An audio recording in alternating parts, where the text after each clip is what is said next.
restaurante do Jacarebá e para escutar a trilha sonora do filme.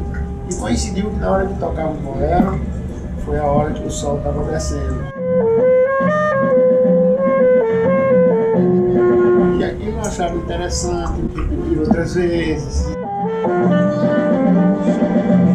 Na realidade só funcionava sábado e domingo mesmo. Mas no dia a dia, ia lá um casalzinho, dois, alguma coisa, o pessoal contemplar, um lugarzinho aconchegante e tal.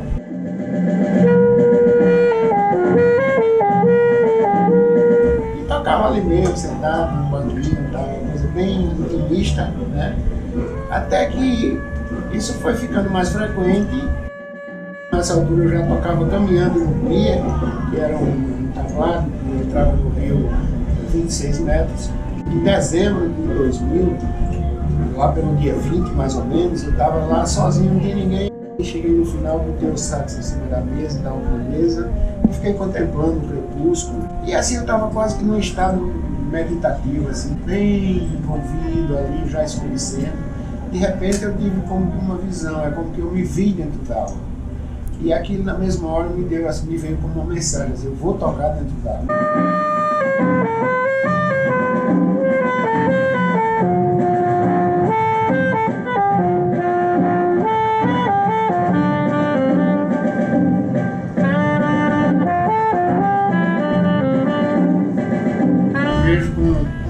Primeiro, assim, com alegria por ter contribuído para que esse produto hoje possa ter levado nossa cidade, nosso estado a ser conhecido mais distante, aí além fronteiras.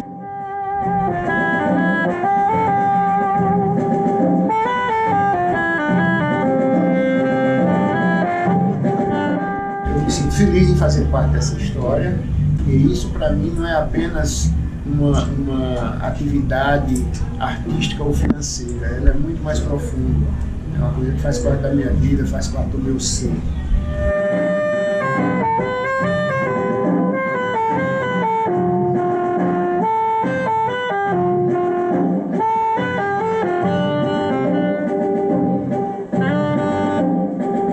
A contemplação ela está mais ampla, o lugar ficou mais aberto e enquanto Deus quiser, eu acredito que estarei dando sequência a essa atividade, com esses acordezinhos que começou assim, né?